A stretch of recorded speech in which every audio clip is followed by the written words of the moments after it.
Good morning, everyone. Welcome to the September 25th, 2024 Charter Chat. Next slide, please.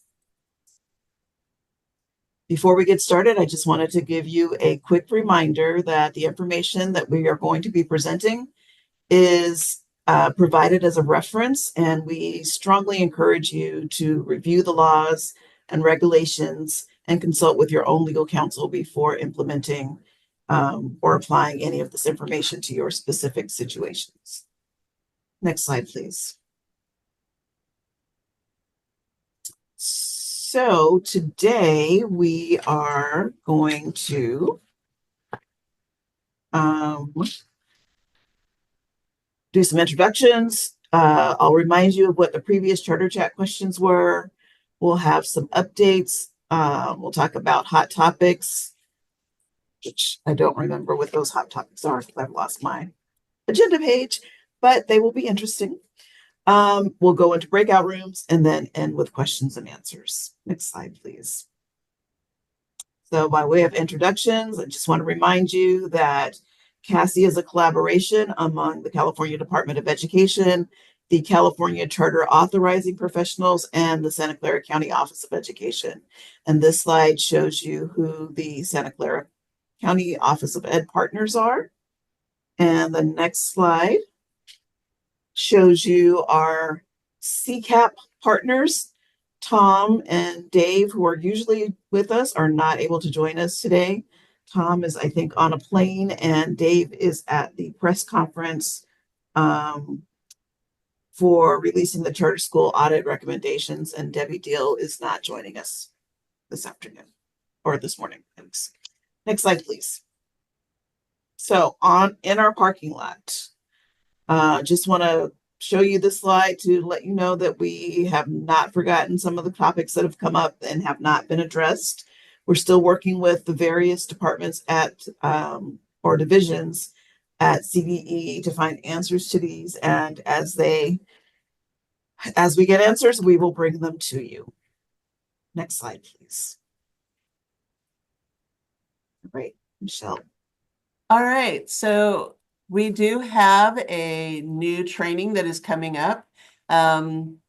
It is our Authorizer Governing Board Renewal 101. This is actually training you on how to train your staff or train your board on what is coming up for renewals.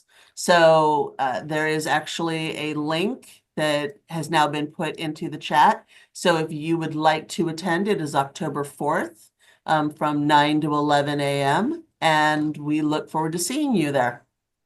Next slide, please. So we do have some previous Charter Chat questions. The first one is, can authorizers consider updated publisher guidance related to State Board of Education or SBE approved verified data sources, such as guidance related to understanding 1 year's progress? Is additional action from the state board required? So at its May 2023 meeting, the state board adopted the updated list of valid and reliable assessments as required by the California Education Code 47607.2. The May 2023 SBE agenda item number 2 has notes on page 19 that this guidance represents the most recent information provided by publishers as of April 2023. However, schools and authorizers are encouraged to check with publishers for updates and changes. Authorizers may consider updates and changes to publisher guidance related to SBE approved verified data sources, including understanding 1 year's progress without further action from the state board. So long story short, yes, you can look at the publisher data. Question number 2, does the performance category data file distinguish between classroom-based and non-classroom-based schools? So the performance data file includes both classroom-based and non-classroom-based schools because both types of charters are subject to the same renewal criteria under the state law. I want you to note, though, however, that charter schools that have received dashboard alternative status or DOS schools are not listed in the performance category data file because they are subject to the renewal criteria for 47607C7. So there are two questions. First one, is that open to only authorizers or charters? It is open to anyone who would like to attend. I believe, so let me make sure I'm understanding the question. With regards, so you all got denied. I'll have to check with CDE. I don't know. Oh, the charter renewal training. This is for authorizer boards. This is training authorizers on how to train their boards. I wonder if the So, question is in reference to the Charter Connection Professional Learning Series, which is provided by external folks. We have I'm more talking, information I'm coming not up talking on- about I'm talking our CDE, our CASI one. Oh, the the quarterly quarterly training. training? Okay. If someone's getting denied, can you go ahead and just email us, cassie@cde.ca.gov, and we'll get you set up. Okay. All right. So then the next question was, the audit task force recommendations are being released today. There is a press conference. I do not have any further information on that. I do not have a link. I know it's happening simultaneously at this very moment as the charter chat. So I am checking my email because I did get something from our PIO yesterday, but I'm not sure if it included a link. And Janine, you have a hand raised. Yeah, yesterday, I was invited with our superintendent to, for California County Superintendents. There was a small little meeting with the state controllers. And she said that out of the audit came 20 recommendations. And, there are 4 pillars within those recommendations that have to deal with, requiring that there's a CPA for the audits and that there must be a CPA rotation. That's normal for how we normally do things within school districts or the county office, but that they are coming out with a K-12 audit guide for charters specifically, and then how to deal with those audit guide recommendations. I did ask her if there were recommendations for accountability because those words were used. Was there a recommendation for funding to come along with that? And they didn't have an answer for that. But these 20 recommendations went in front of the judge in San Diego County, and the judge ruled that they were all reasonable recommendations that are all being put forward in a package that will then move forward to legislation.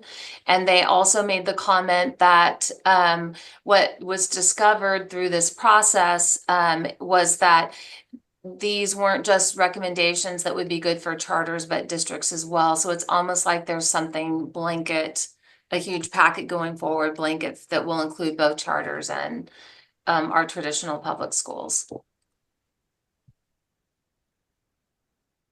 So I checked my email. It does not contain a link. And Angel Arrington just put in the chat that there's no link. She was on the task force and was told that the press conference is in person only.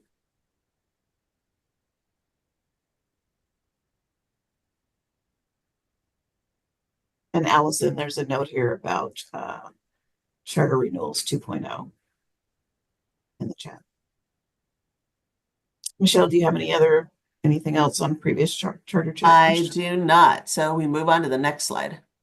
Let's do that. All right. So I'm going to ask you to take a moment to rename yourself, as I too need to do. So please just take 20 seconds and rename yourself.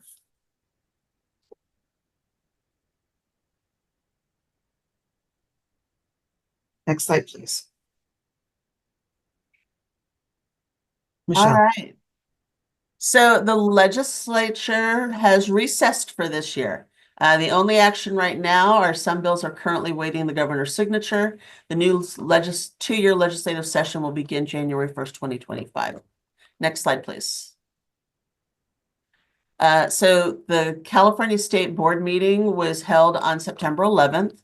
Non-classroom based funding determinations and a material revision of a state board authorized school were considered. The next meeting will be November 13th through 14th. The Advisory Commission of Charter Schools, their next meeting will be held October 8th.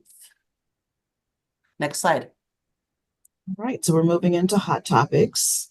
And I'm going to hand it over to Allison. Oh, no, actually, sorry, Matt, you're up next. Next slide, please. Yep, there we are. Okay. So first, we're going to talk about LCAP authorizer reporting requirements. Pursuant to Ed Code Section 47604.33, each charter school's LCAP is to be updated annually and then approved by the Charter Schools Governing Board and then submitted by July 1st of each year to the authorizing district or to the county office and to the county office of education, or only to the COE if the COE is the authorizer. Then, pursuant to Ed Code 52065A2, the superintendent of a school district shall prominently post all local control and accountability plans submitted by charter schools that were authorized by the school district or links to those plans, and any updates, revisions, or addenda, including those to comply with federal law, on the internet website of the school district. Essentially, the districts also have to post, or the COEs, if they're the authorizers, have to post the LCAPs of their charter schools under their purview to the website. And then pursuant to Ed Code 52065B2, the county superintendent of schools shall prominently post all LCAPs submitted by school districts and charter schools or links to those plans to the internet website of the county office of education. So make sure your charter schools are posted on the appropriate office websites, be it district or county office or both. What's new this year, moving on to the next bullet, is the LCAP dashboard posting requirements. So in October of 2023, Senate Bill 609 amended Ed Code to require that all local education agencies upload their most recent LCAP to the California School Dashboard, beginning this year with the 2024 dashboard. Charter schools specifically, they must upload a PDF of the charter school's LCAP that was adopted by their governing body, their board, and submitted to its chartering authority and to the COE, or both, or only the COE if it's the same thing. The CDE will be opening that submission window to dashboard coordinators so they can upload that PDF through the MyCDE Connect unified system. The LCAP upload submission window will be open from October 14th through November 1st, 2024. Please see the resource page for information on what must be included in that PDF. Additional information and instructions for uploading the 2024-25 LCAP to the dashboard will be provided to an approved dashboard coordinator and or main alternate authorizer of the LEA. For further information regarding dashboard coordinators or the LCAP upload, please contact the local agency systems support office by email at lcff@cde.gov. And finally, the 2023-24 assessment results review and public release. The LEA preview of the 23-24 CASP and LPAC results opened on September 18th and is available through October 2nd, 2024. LEA coordinators received or should have received a letter with a secure logon information on or before September 17th. LEAs may share their results with their local governing board and their staff for local planning purposes. And if your office has a someone who has access to that as well, you might be able to get in and see your charter's information.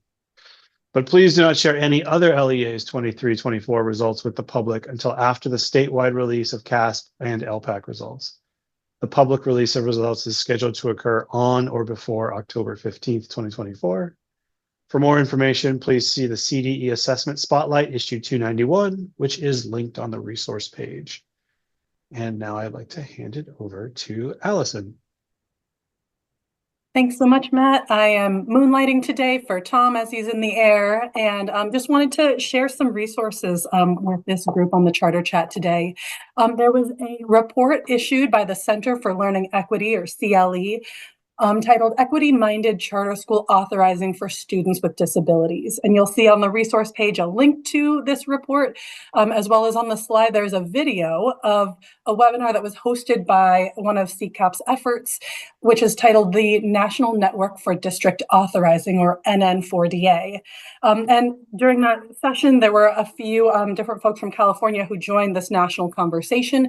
And so I'd like to invite two of them to share some thoughts, some takeaways on this study. And so I've invited today to share Janice Kwan from El Dorado Charter SELPA and Jeff Hartman from LACO. And so if I could have Janice share first, just share a few takeaways from this study. Sure. And if it's possible, I have a few slides. I don't know if you're able to make me host, or I can share them after. Is that possible? I believe that you're a co-host, so are you am able I to hit already? that? Okay. Yes, I think we have. All right, then let me do that. Please give me a moment. Get it up here. I'm not seeing it now.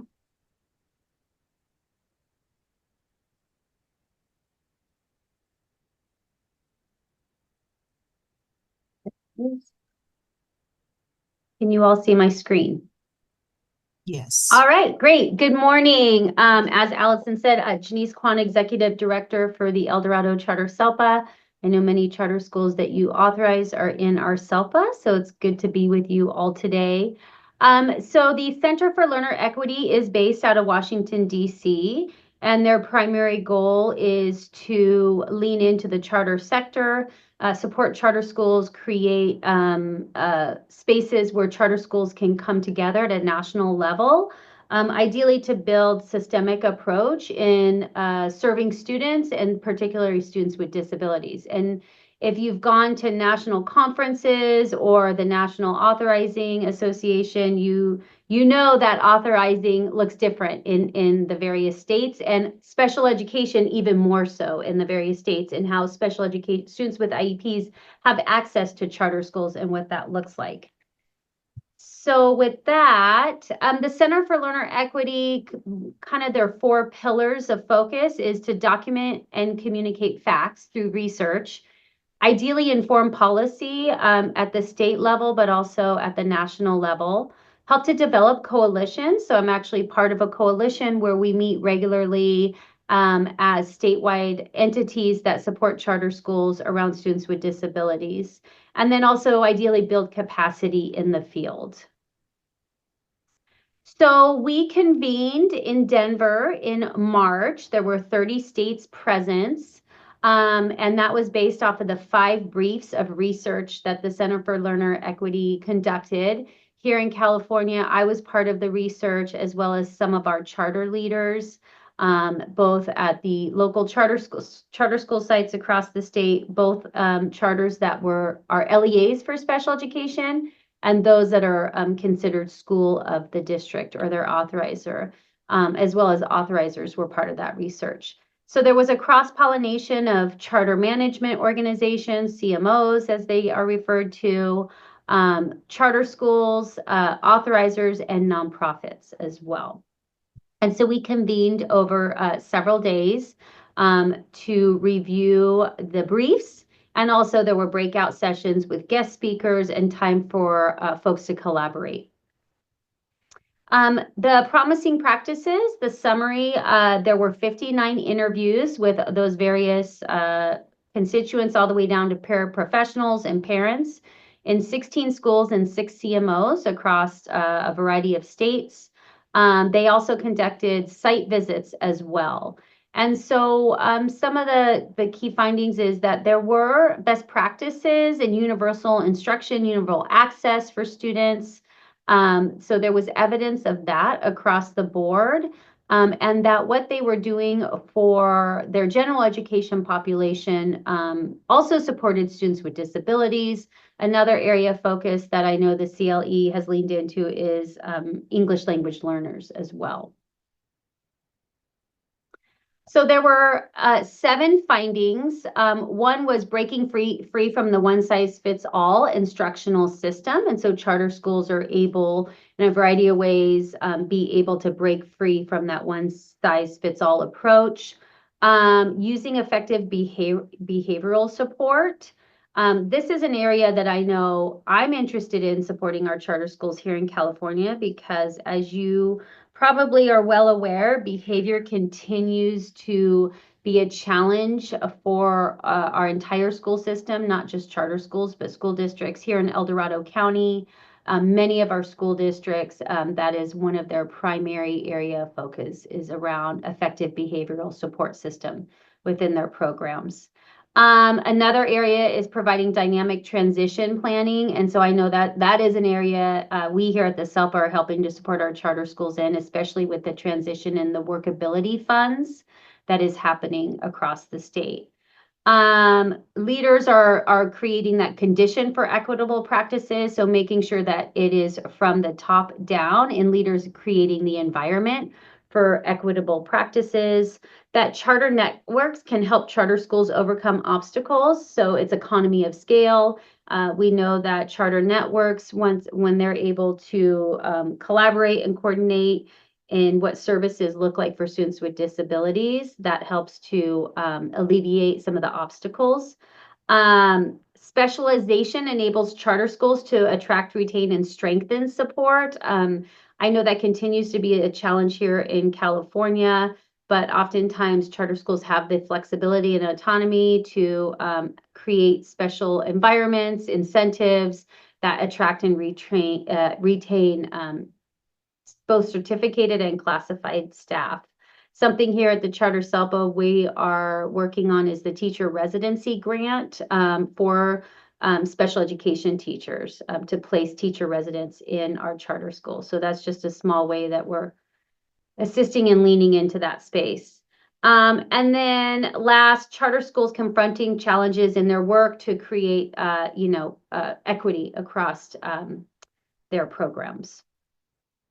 So some of the key takeaways or findings based on the study is enrollment is an imperfect proxy for equity. That it has to go beyond just looking at enrollment stats and the enrollment practices. And failures to equitably educate students with disabilities in charter schools have serious impacts, as we know, on the health and political sustainability of the charter school sector. Strengthening charter schools' record of results with students with disabilities can and must be done. It is nice to see here in California, when you look at other states, we do have an entire monitoring system, accountability system around serving students with disabilities, which if you look at the national level, that is not always the case across the board. And that equity-minded charter schools and CMOs are breaking free from conventional special education delivery models. So, you look at your typical continuum of least restrictive environment, SDCs, kind of breaking away from that standard LRE tiered approach and looking at a variety of ways of how you can include students with disabilities in the least restrictive environment. So that's exciting to see just some of the instructional models out there that schools are implementing. So that was the study and our convening in Denver in a nutshell. I don't know if Jeff has anything to add with what I shared. I'll stop sharing.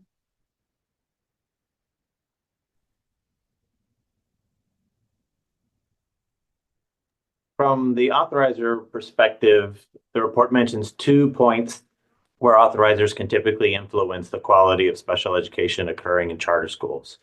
One is before the charter is approved, where authorizers can make sure the founding team has the experience and skills to implement a quality special education program and has accessible enrollment processes.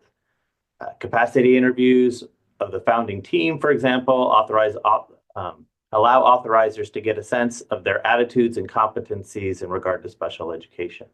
You get a feel for what their perspective is in that subject.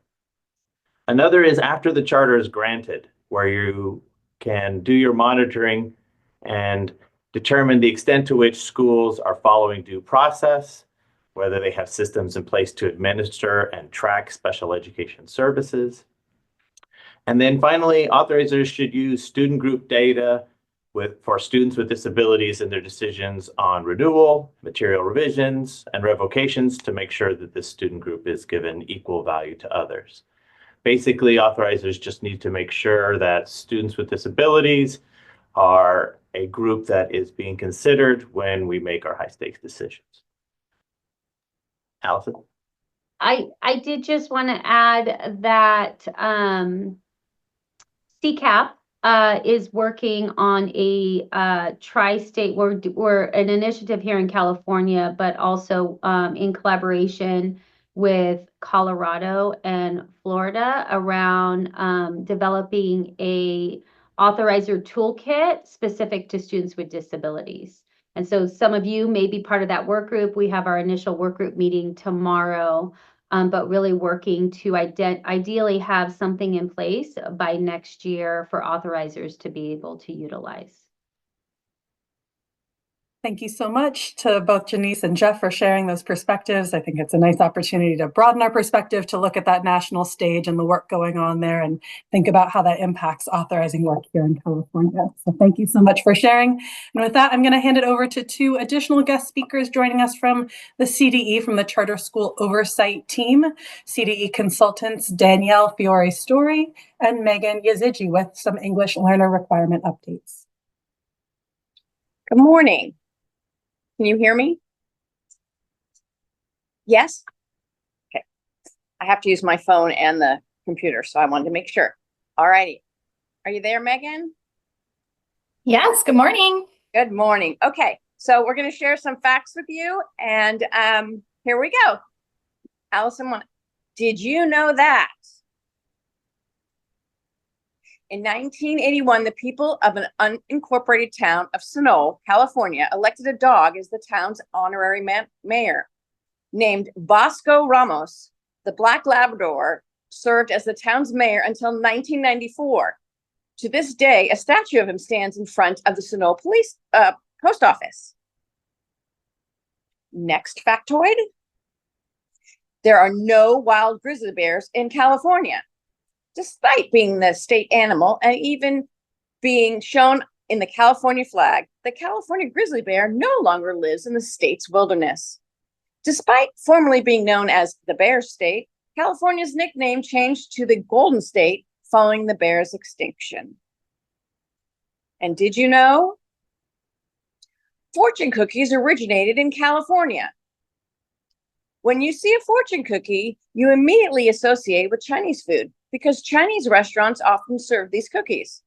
However, these fortune-filled snacks are not originally a Chinese tradition. In fact, it'd be rare to find them in China. Although many debates exist as to who exactly invented fortune cookies, it's clear that they originated from and rose to fame in California. And did you know that, Megan? We are just full of fun information this morning and some serious information as well coming to you from the CDE. We had a topic that came up through a department review and analysis of a renewal petition. And in collaboration with our multilingual support division, in that renewal petition, in the Plan for English Learners section, we received some feedback. We noted an issue with the home language survey policy. So we're here today to clarify some information around the home language survey that you may or may not be aware of, but that is important to keep in mind. And that is that a home language survey is required to be completed once and only once upon enrollment in a California school unless disputed by a parent or guardian. So here is our California Education Code, section 52164.1a. A determination of the primary language of each pupil enrolled in the school district. The primary language of new pupils shall be determined as they enroll. Once determined, the primary language need not be redetermined unless the parent or guardian claims there is an error. Home language determinations are required only once unless the results are disputed by a parent or guardian. So if you take away only one thing from our update today, it is that there is one and only one home language survey. So why is that? I want to provide a little bit of larger context. If we could go to the next slide. Here is an example of a home language survey. This comes directly from our CDE website, where there is not only this sample home language survey form, but surveys available in a variety of translations. You will note that on this form, there are 4 questions, and the language in these 4 questions is aligned with the federal education department language for identifying English language learners. Upon completion of this form, if a family has noted any language other than English on any of the first 3 questions, then that triggers a change in the student's status, which has both federal and state implications. It also triggers a multi-step process that has implications for the school to follow. So wanted to provide even more context on that. Next slide. There's a really big visual that we wanted to be able to share. Again, comes straight from our CDE website that shows this multi-step process. So you see there the home language survey, which is given once and only once upon enrollment in a California public school. And from that home language survey, again, if any of those first 3 questions, a language other than English is noted, then the student is, their status is changed to an English language learner, and it is triggered that they will take the initial LPAC assessment. From that initial LPAC assessments, you see that there is a split because in the process, parents are notified with an initial notification that includes several data points and language that is aligned to both federal and state regulations and education code, where the parent has the option of opting in or out of English language support services, but the student's status is retained, and the student will continue to be assessed annually via the LPAC until they meet the criteria for reclassification. So overall, again, one more time, if we didn't have almost over now 100 participants, I would require a choral response that there is one and only one home language survey that is given. And we appreciate the time to be able to clarify this information to this group. I will now be handing it over to Cynthia. Thank you, Megan. So today's fiscal hot topics are some quick reminders of upcoming deadlines, starting with the CalPAT Census Day. The official submission window for Fall 1 attendance data is October 2nd through December 13th. As a reminder, one of the importance of Fall 1 attendance data is unduplicate counts calculation for the purposes of the LCFF concentration supplemental grant funding. The next item is the Charter 20-day attendance report. Pursuing with Education Code 47652, charter schools that submitted the 24-25 pupil estimates for new or significantly expanding charter report, or PENSIC for short, must also complete the 20-day attendance report. The 20-day report and sign certification are both due to CDE by October 31st, 2024. And now passing it to Shalu for the last topic. Thank you, Cynthia. Last but not the least, unaudited actuals, which is just a reminder for our county folks that you probably are already in the process. First of all, you must have already received the unaudited actuals from charter schools and from the district offices that authorize the charters. So you are already in the process of reviewing your unaudited actuals for your schools that you authorize, and the county offices must submit or transmit or promote to CDE charter school unaudited actuals no later than October 15, 2024. Next slide, please. Thank you. Back to you, Mifula.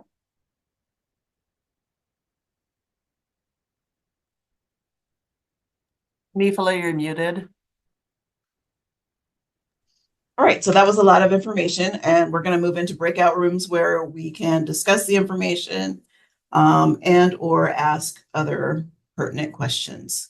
So breakout rooms today will be either you're in a non-authorizer room if you are not a charter school authorizer, or you will be in an authorizer room, and we have 3 of those. And Amy has used the information in our names to place us in rooms. So Amy, whenever you're ready, we are ready. And let's see, before we go there, room 1 will be facilitated by Michelle, Shalou, and Kylie. So one or all of you need to grab the link in the chat for taking notes. Room 2 is Mifula, Cynthia, Danielle, and Megan. And Cynthia's going to grab the note taker. Matt, Tierney, and Soledad. And our room 3 and Allison is with the non-authorizers in room 4. So I think we have some, keep it short. We're only going to be in there for a few minutes. Introductions of new or first timers to Cassie Charter Chat. And Amy, I think we're ready to go. Okay, opening now. Okay, so it looks like people are making their way back to the main room. And so we're going to go ahead and debrief the conversations. I'm going to start with Allison in the non-authorizer group. Allison, are you here? And thank you, Mifula. Over in the non-authorizer partners room, we discussed a lot of wide-ranging topics, including potential changes to charter terms, some of the content that was shared today, including the home language survey and understanding the timeline for a parent to contest results of a home language survey, as well as unduplicated student caps. There are a few things that we were discussing that, we'll circle back to, I think, at future charter chats, including the upcoming release and timeline for the California State Dashboard that's moved up a few weeks from last year. Okay, great. Thank you. Room 3, Matt, Tierney, and Soledad. Yeah, we talked through 2 scenarios. One was about a charter school who was in a basic aid district, but drawing a majority of the population from outside that district. And so there was some tension between, local community about how the funding and how much of the property tax dollars, because it is a basic aid district, were going to students from outside the boundaries. And so there's just a whole discussion happening in that district. And I think several members of our room said, well, we're really interested to see how that goes because it's an interesting test case. And then the other one that was discussed was, you have a low performing charter and the law says you must act one way, but your observations and some of they don't meet all, they're still low performing, just how are people, dealing with, the sort of concrete nature of those low performing schools must be denied, right? If they don't meet all of the criteria that allow you to renew. And just some interesting conversation around that. Great, thanks, Matt. Room 2, Cynthia. So I will upvote Allison's update regarding the dashboard. We had a brief conversation in regards to the data that is expected to be released in December and the implications of getting new tier information on charter schools, especially if authorizers are in the middle of hearing a denial.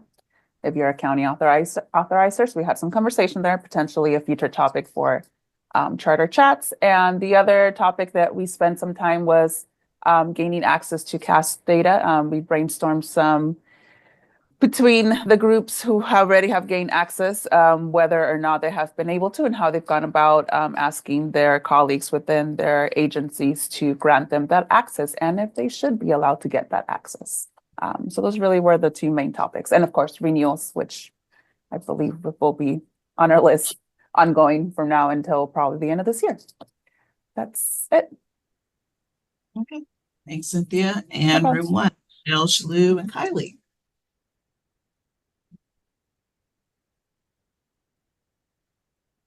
So we talked about the training.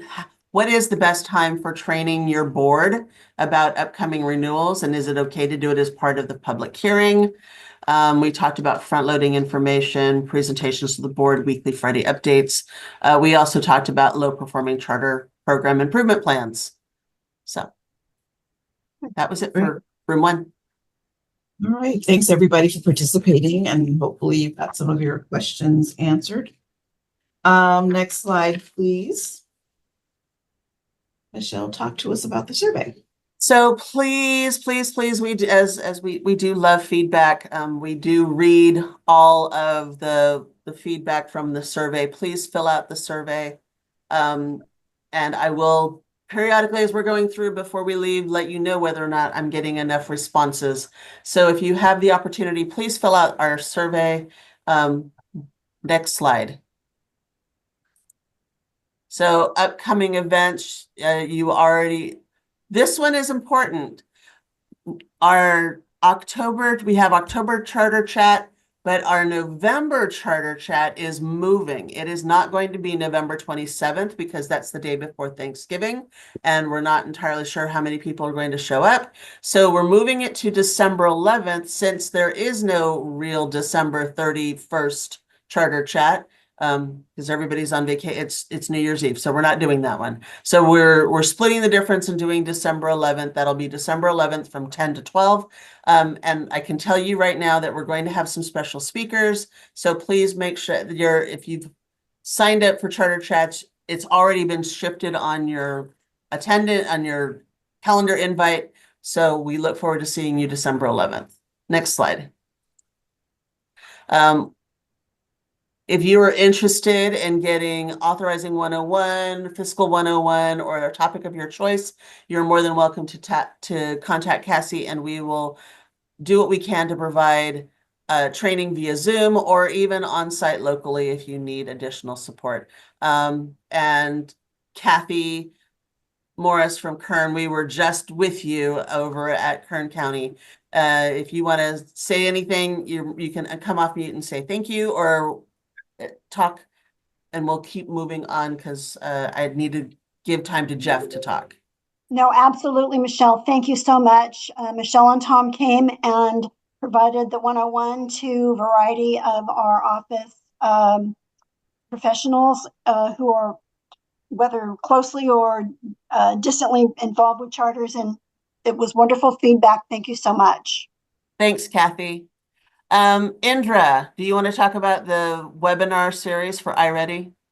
Yes. So I think some of you are probably familiar with the CCAP webinars that we've done with different verified data assessment providers, or you may have been to some of the sessions at the CCAP conference. The next one is tomorrow with two of the directors of analytics for iReady, Nate Jensen and Kevin Whitman. It's particularly nice that they're at these webinars. It's not just sort of a sales rep meeting, so you'll actually be able to ask those data experts all of your deep level, high level questions, and dig deep into the data if you want to. So like I said, lets you really talk to those statisticians and get those questions answered. So we're asking them to sort of walk us through how an authorizer and a charter school can get on the same page using their particular assessment tool as verified data. The link in the slide is the registration for the one tomorrow, but also there are videos of the ones that have already been done with NWEA and the core districts if you missed those. And obviously this one will be recorded and posted as well. So if you can't make it, you can always watch the video. But again, it's a good chance to get in and ask those questions if you have some of those deep data questions you need answered. So thank you. Thanks, Indra. Next slide, please. Jeff. Awesome. Thank you, Michelle and team. Charter Connection Professional Learning Series, Charter Renewals 2.0 is October 11th. The registration link is there on the slide. I saw several questions in the chat regarding registration. This registration is a little tighter. The expert that we have presenting has asked that we limit registration to authorizers and authorizing staff only. So if there is a tag of, if you're a consultant, if you work, in other ways with authorizers, which many of you do, your registration may be getting flagged. If you have questions, please email me. It's jhunt. I put my email in the chat earlier, jhunt@fcoe.org. But that's why if you're getting flagged for your registration, and you have a question about it, definitely let me know. But our presenter has asked that we limit our audience to authorizers and authorizing staff. Thank you, Jeff. And thanks everybody for hanging in with us, and have a great day. And we've got 10 responses on our survey. So if you can still do the survey, thank you, please. Oh, and here's our contact information. Thank you.